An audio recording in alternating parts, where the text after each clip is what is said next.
In Kumasi, two young men grew up like twins, even though they shared no blood. Kwame and Kojo had done everything together. They ate from the same bowls, chased the same childhood dreams, and protected each other like family. But life, as it often does, drew a thick line between them as they got older. Kwame found direction. He started a small electrical business and married a vibrant young woman named Arsor. Life wasn't perfect, but he had peace, purpose, and progress. Kojo, on the other hand, got caught in the tide of bad luck. After his apprenticeship fell apart and his landlord kicked him out, he ended up on the streets, sleeping rough, looking dirty, hungry, and forgotten. And then came the rainy night that changed everything. Kwame, returning home late from a job, saw a familiar figure curled up under the veranda of a pharmacy. It was Kojo, soaked, coughing, and completely broken. He didn't hesitate. He helped him up, took him home, gave him clothes, and told him, "As long as I have a roof over my head, you do too." Kojo moved in. Arsor was stunned when she opened the door and saw a drenched, smelly man behind her husband. "Who is this?" she asked, already uncomfortable. "He's a long-lost childhood friend," Kwame said firmly. "His name is Kojo, and he will be staying with us." "Why must he stay here?" she asked, with folded arms. Kwame looked at her and simply said, "He's like my brother, and no brother of mine will sleep on the streets." Arsor frowned but said nothing. She wasn't happy, nor that much was clear, but out of respect for her husband she said, "Fine, he can stay, but he must work too." After 2 years of grinding and saving, Kwame finally hit his breakthrough. A visa to Italy. It came like a miracle. Friends cheered, family members cried, and Kojo was silent. Not because he wasn't happy, but because deep inside he knew his place in the house was about to change. Kwame sat down with Arsor and Kojo one evening, a few days before his flight. "I'm leaving everything in your hands. Arsor, you're my wife. Kojo, you're my brother. We've known each other since childhood. Please take good care of my wife for me. Arsor, take care of what we've built. I'll be sending money. Invest it. Keep the house safe. I'll be back." At this point, Arsor was just a few weeks pregnant. Kwame kissed her belly every morning, imagining a little boy or girl running to him one day, screaming, "Daddy!" Then one quiet Sunday morning, he hugged both his wife and Kojo. He left for the airport and boarded a plane and left Ghana behind. Life in Italy was hard. Kwame worked 2 jobs, washing dishes during the day and loading trucks at night. He barely slept, but he didn't care. Every month, without fail, he sent money back home. He wanted to build a better house, start a business for Arsor, and prepare for the baby. But back in Ghana, things were falling apart. Arsor had quietly aborted the pregnancy. She didn't even tell Kwame. She just told neighbors she lost the baby due to stress. But the truth was darker. She and Kojo had been getting closer. It started with little favors, then secret glances. Kojo started doing everything a husband would, running errands with Arsor, accompanying her to church, sharing whispers in the kitchen, and eventually sharing the same bed. The betrayal didn't happen overnight. It grew day by day. And soon they didn't even feel guilty anymore. Kojo and Arsor began to live like a couple. The guilt faded quickly, and greed took its place. They began to sell off Kwame's belongings. His car sold, his land at Ejisu gone, even his childhood heirlooms, things that had no resale value, were thrown out. Kojo had filled the space Kwame left behind, literally. Neighbors started asking questions. "What of your husband? Is he still sending money?" Arsor would sigh dramatically and say, "Kwame changed when he got there. He started moving with bad people. They say he's into hard drugs now. He was caught and sentenced. 30 years in prison." The neighbors were shocked, Some believed her, some didn't, but no one dug deeper. In a country like Ghana, people move on quickly. Kwame's monthly remittances kept rolling in, and they enjoyed it. They used the money to fund a new lifestyle, clothes, outings, drinks, and even a rented apartment in a new neighborhood far from prying eyes. Kojo and Arsor quietly got married at the district office. Kojo signed fake papers claiming Kwame was deceased. The two even had a baby girl together, a child who would never know the real reason her uncle Kwame vanished. 3 years, that's how long Kwame had stayed in Italy. It felt like a lifetime. He had endured the bitter cold winters, language struggles, and daily hustle just to make life better for his family back home. He didn't become a millionaire, but he saved enough to come home proud.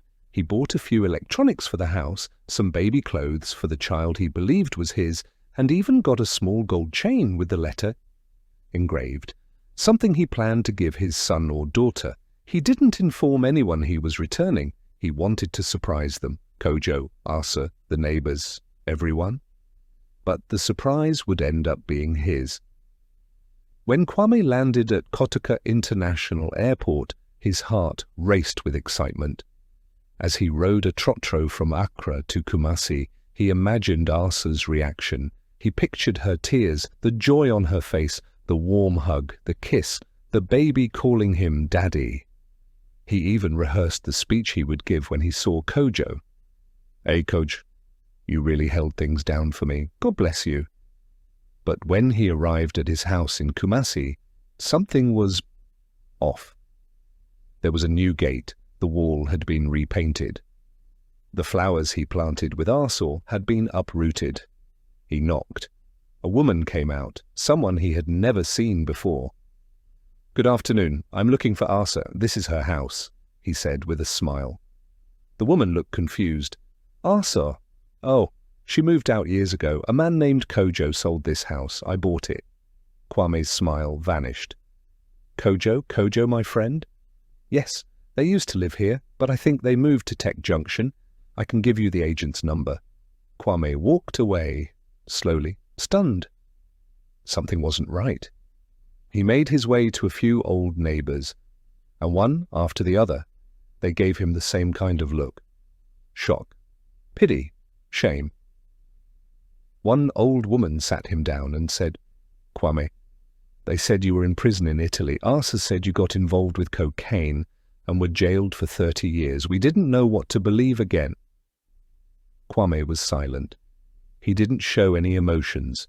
He didn't speak. He just stood up, thanked her, and walked away. Kwame traced them. He didn't confront them yet. He just followed. He found their apartment at Tech Junction. He watched them from a distance. Kojo driving a small car, Arsor coming out of salon, their baby girl in her arms. He followed them for 2 days, listening, observing, confirming. It was true. They were living his life. Arsor wore a ring. Kojo called her Babe. The child, he had already been informed by the town folks that Arsor lost their baby, and so he knew that the child was clearly not his. And worse, they had no shame. They laughed freely, held hands in public. It was as if Kwame had never existed. That night, Kwame sat at a roadside joint and ordered plain rice. He didn't have the appetite, but he needed to think. How do you confront people who buried you alive and moved on? Do you fight for revenge or walk away with your dignity? He didn't have answers, not yet. But one thing was clear. This was no longer about reclaiming property or punishing anyone. It was about closure. He had to look them in the eye and ask one question. Why? Kwame stood outside their apartment for over an hour. He watched children playing in the yard, a woman hanging clothes, a goat tied to a pole chewing lazily. But his eyes were fixed on one door, the door Kojo and Arsor called home. He walked up the stairs slowly, not out of fear, but because he wasn't sure how to carry all the hurt inside him into that small room. He knocked once. Silence. Then the door opened, and Arsor stood there, holding a small bowl of water. Their eyes met. She dropped the bowl instantly. Water splashed across the floor. Her lips trembled. Her eyes widened. "Kwame?" For a second she thought she was seeing a ghost. Her breathing grew heavy. She couldn't even call Kojo. She just froze. Kwame didn't blink. "You weren't expecting me?" Before she could answer, Kojo came out from the inner room, carrying the child. He saw Kwame and stopped mid-step. The room froze in time. No one moved. No one spoke. Kwame finally walked in and gently closed the door behind him. He looked at both of them, then turned to Kojo. "You, my brother, my friend, what did I ever do to you?" Kojo was speechless. Kwame turned to Arsor. "And you, the woman I once loved with all my heart. Why?" Arsor's lips quivered, but she didn't speak. Kwame shook his head. "I gave you everything. My trust, my home, my future. And while I broke my back in another man's country, both of you were living off me, lying to everyone, telling them I was a criminal." Kojo lowered his head, still holding the child. Arsor finally found her voice. "Kwame, I didn't plan this. It just happened." Kwame laughed softly, not out of humor, but disbelief. "It just happened. You aborted my child. You sold my house. You lied about me being in prison. You married my best friend. That's not something that just happens. That's something you choose." There was silence again. The child started to cry. Kojo tried to hush her. Kwame looked at the baby. "That child is yours, Kojo?" Kojo nodded. Kwame sighed. "Then raise her right, because God knows she didn't ask for this." He turned to leave, but paused at the door. "I didn't come here to fight. I didn't come to take anything back. Keep everything. You've already taken more than enough. I came for one thing only. To let you know I'm not broken, I'm not dead, and I'm not in prison. I'm alive, and I'll rise again, without any of you." And with that he walked out. Kwame stayed quiet. He moved to a small room in a quiet neighborhood on the outskirts of town. Humble, peaceful. He started working with a local shipping company using some of his connections from Italy. The pay wasn't great, but it was honest. He didn't tell anyone what had happened. No Facebook posts, no drama. He just moved forward. Meanwhile, at Tech Junction, the perfect picture of Kojo and Arsor's new life began to crack. At first, it was little things. The money Kwame used to send was no longer coming, obviously, and Kojo's business, which had never truly existed, started to dry up. The car sold to settle a loan. The salon Arsor had opened with Kwame's money, shut down after 3 months of unpaid rent due to poor management. But worse was the tension between them. Every small argument became a war. Arsor started accusing Kojo of not being man enough like Kwame. Kojo accused her of using him to climb out of poverty. The love they thought they had slowly turned into quiet resentment. Kojo would disappear for hours without explanation. Arsor, now unemployed and struggling, began to roam the area begging for help from old friends, most of whom had heard the real story by now. They were avoided. Whispers followed them everywhere. "That's the woman who lied about her husband. That's the man who stole his best friend's wife." Even their own child, now a toddler, sensed the heaviness. Crying became frequent. The laughter that once filled the small apartment faded away. One day, Arsor sat alone at a bus stop, her eyes sunken, her hair no longer relaxed or styled, her dress stained and old. An old neighbor passed by and paused. "Hey, Arsor, you doing all right?" She looked up, forced a weak smile, and nodded. But inside, she was hollow. Everything was gone. The comfort, the pride, the fake paradise she had built on Kwame's pain had finally collapsed. After Kwame's return, things didn't fall apart overnight for Kojo and Arsor. In fact, for the first few weeks they doubled down, pretending everything was fine. They acted like Kwame never came back. They didn't tell anyone he was in town. Instead, Arsor kept feeding the same lie to curious neighbors. Oh, Kwame, things changed when he traveled. He started moving with the wrong crowd, dealing with drugs. He's been arrested. 30 years in prison. People whispered. Some believed her, others were unsure, but what was certain was that the warmth they once received from the community had faded. The greetings became colder, the stares lasted longer. Then came the money problems. Kojo had been living off Kwame's remittances for 3 years. He never built anything for himself. No real job, no business, just vibes. Now, the money had stopped coming. At first, they dipped into what was left in the account. But with Arsor no longer working and Kojo refusing to take up any low-class job, the account drained quickly. Still they maintained appearances. Arsor continued to wear the clothes Kwame had once shipped for her. Kojo walked around like a boss, borrowing money from anyone willing to listen to a sob story. "I'm expecting some goods from Dubai. Just help me with 200 cedis. I'll pay back double next week." The weeks passed. No goods came. No payback. Soon, doors started closing. Friends avoided them. Calls were ignored. People stopped coming over to their house. The child, once always in neat designer baby clothes, began wearing faded hand-me-downs. Meals became less frequent, more improvised. The meat stew they once bragged about turned into plain rice with salted water. But the biggest crack wasn't financial, it was emotional.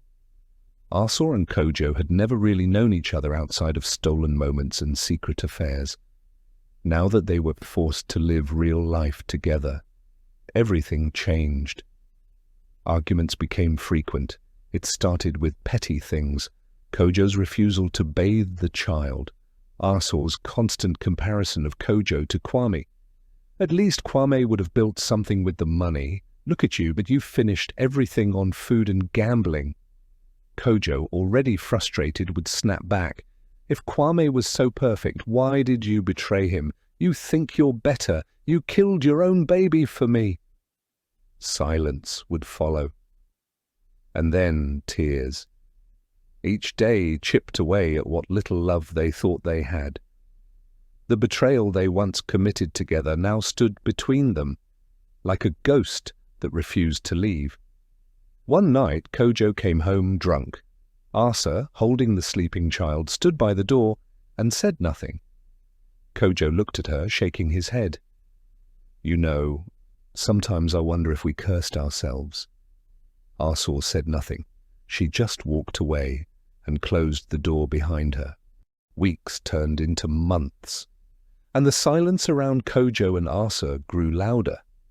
Kojo tried to revive his old tricks, walking into the betting center and boasting about big moves in the works, sitting in front of cold beers he couldn't afford, laughing too loud with friends who were no longer laughing back. People had grown tired of his stories. Word about Kwame's return had quietly slipped into the streets, and suddenly all the lies Kojo and Arsor told about him began to unravel. "But I thought you said he was in prison. So, what happened to the money he was sending all these years?" People began putting the pieces together. One by one, they distanced themselves. No more invitations to weddings, no more calls from the boys. No one wanted to associate with a man who betrayed his best friend, and a woman who faked her husband's arrest and aborted his child. The landlord, once friendly, stopped accepting excuses for unpaid rent. "You dey live like you get plans, but you know they even try. 2 more weeks, or leave my house." Even in the compound, other tenants started locking their doors when Arsor passed. Children who once played with their daughter were suddenly not allowed near her. That girl? Just stay away. Bad luck follows bad people. Kojo's frustration turned into anger. He began snapping at the child, yelling for no reason.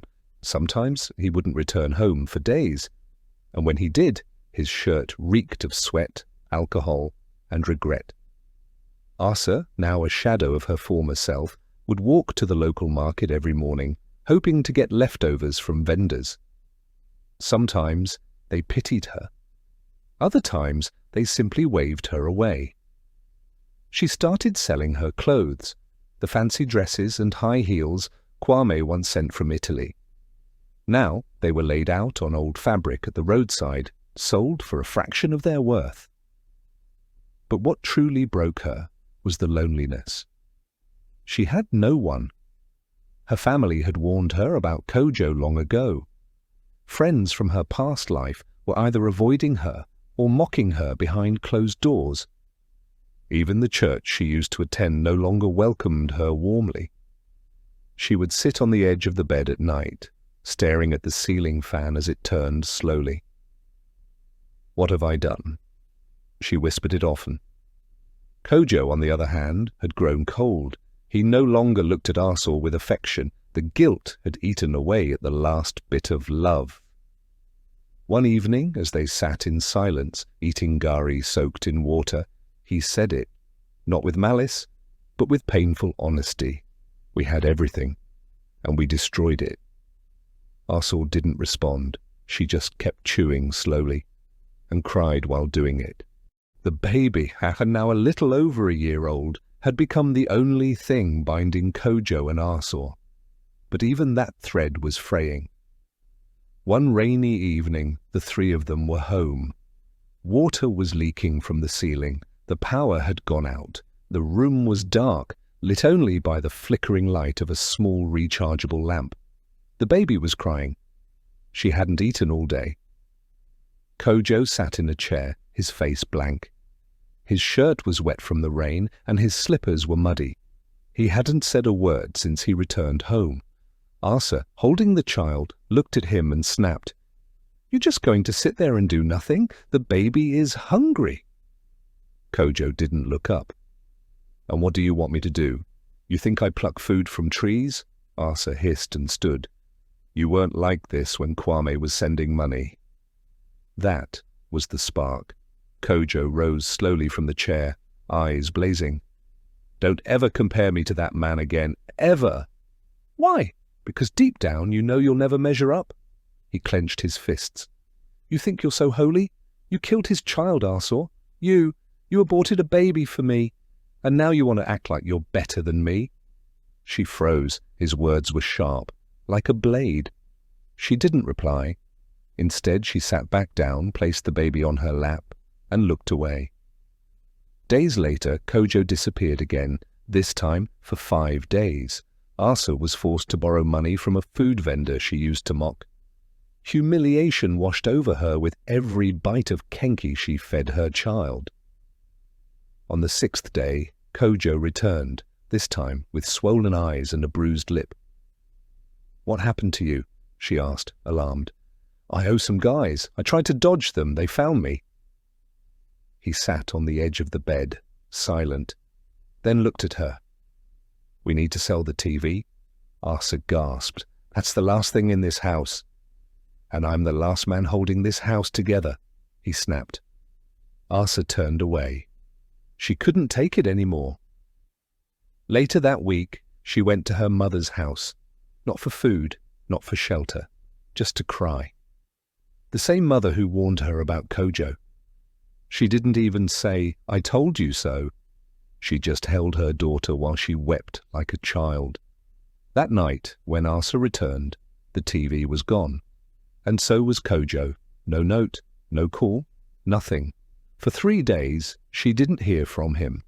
Then one afternoon, he walked in with another woman, young, flashy, wearing fake designer clothes. "This is Akos," he said casually. "She'll be staying here for a while." Arsor stared at them both in disbelief. "What do you mean she'll be staying here?" Kojo snapped. "Don't question me." Arsor snapped. "Kojo, how can you bring another woman here in my presence? Do I mean nothing to you?" With tears in her eyes, Arsor took the baby, packed a small bag, and walked out. She didn't know where she was going, but she knew she couldn't stay.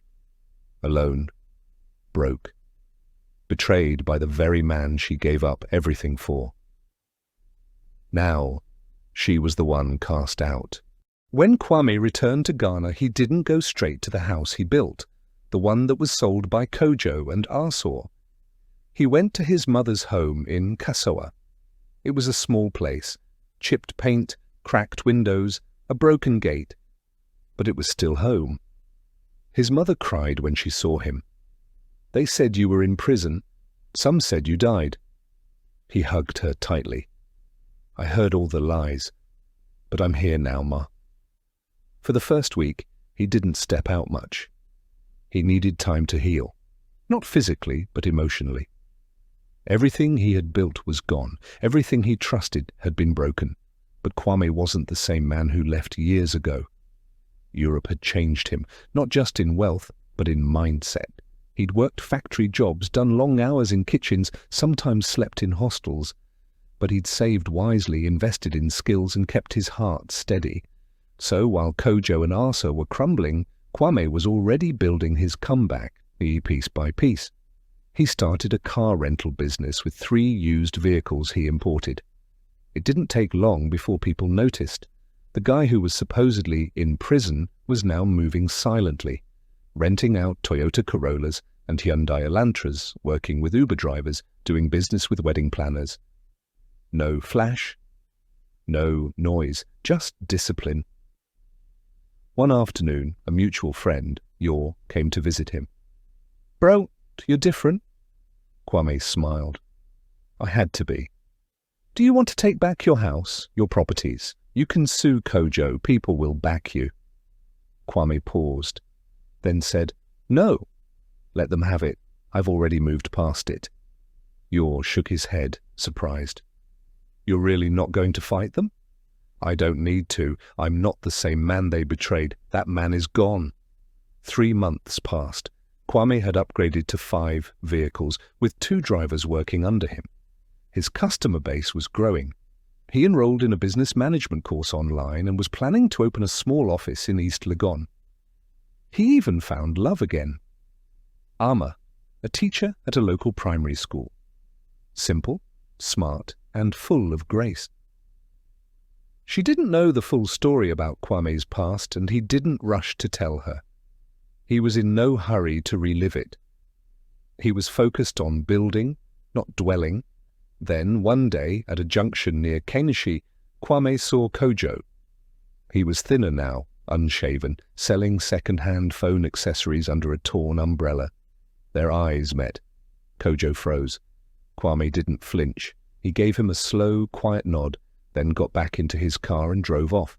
No words exchanged, just a moment of truth. Arsor? She had been spotted selling bread near a bus terminal with her child strapped to her back. Word had it she was renting a single room in a kiosk, struggling to survive. People pitied her, but they also remembered her lies. She faded into the background, no longer the woman who wore flashy heels and laughed too loud at parties, just another face in the crowd. Kwame never gloated, he never boasted. He let the silence speak, he let time do the talking. And it did, loud and clear. Now she was the one cast out. Kwame had just closed for the day when he saw a figure standing hesitantly at the entrance of his car rental office. It was Arsor. Her clothes were worn, her face thinner than before. She clutched her child tightly, and for a moment she looked like someone lost in her own shadow. Kwame felt something twist inside him, a mixture of anger, pity, and something else he couldn't name. She took a few steps forward.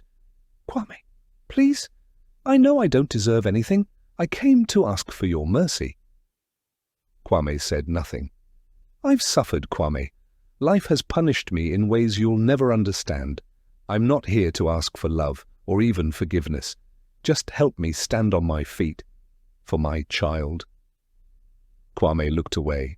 The memories came flooding back. Her betrayal, her lies, her laughter in the arms of Kojo. "I gave you everything," he finally said, voice low, "and you threw it all away." Tears ran down her cheeks. "I know, and I will regret it till the day I die." Just then, Ama walked in and paused when she saw Arsor. The tension was sharp, like glass hanging in the air. Kwame turned to her, his face torn with conflict. "She wants help." Ama studied Arsor quietly, then looked at Kwame. "Help her." Why? Kwame asked, voice still hard. Because you're not like her, Amma replied softly. You're better. The next day, Kwame called Arsor into the office and handed her an envelope. She opened it. Inside was 50,000 cedis. Use it to rent a place, start a small business, but don't ever show your face here again, he said. Arsor dropped to her knees, weeping. Thank you, Kwame. I swear I'll never forget this. Kwame didn't respond. Amma quietly helped her to her feet, and Arsor left with her child, walking with a new sense of hope, the first she'd felt in years. As the sun began to set, Arsor took a shortcut through a narrow, bushy path. It was quiet, with just the sound of rustling trees and the occasional honk from far-off traffic. Suddenly, a figure stepped out from behind a mango tree. It was Kojo. He looked rough, unshaved, reeking of alcohol, eyes sunken like someone who hadn't slept in days. Arsor! She froze. What are you doing here? She asked, clutching her bag tightly. I've been watching you, he slurred. I know you went to see Kwame. He gave you money, didn't he? Arsor stepped back. Kojo, please, I don't want any trouble. Just let me go. I'm hungry, Kojo said. Just give me something, 100 cedis. I'm starving. I don't have anything to give. Kojo's face twisted. His desperation turned into rage. You think you're better than me now? Before Arsor could scream, Kojo pulled a knife from his side and stabbed her. She collapsed instantly, her bag dropping to the ground. Blood soaked the soil as Kojo snatched the money and ran off into the bush. Unfortunately for him, an old woman who lived nearby had witnessed everything from her wooden porch by the edge of the bush. She rushed to Arsor's aid and shouted for help. By the time an Okada rider got her to a hospital, it was too late. She had lost too much blood. Arsor was pronounced dead on arrival. With the old woman's detailed tip-off, the police picked up Kojo the next evening in a small drinking spot at Kajetia, passed out from cheap gin. He didn't resist. He was too drunk. In court, the evidence was clear. The judge looked at him with cold eyes. You destroyed a man's life, then took the life of the woman who helped you do it. Kojo was found guilty of murder and armed robbery. He was sentenced to life imprisonment. Kwame received the news with a heavy heart. Not joy, not satisfaction, just sadness.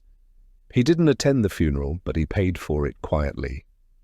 Amma stood beside him at night when the news broke, her hand in his. You tried, she whispered. You did your part. Kwame looked up at the stars, silent. They made their choices, he said. I've made mine.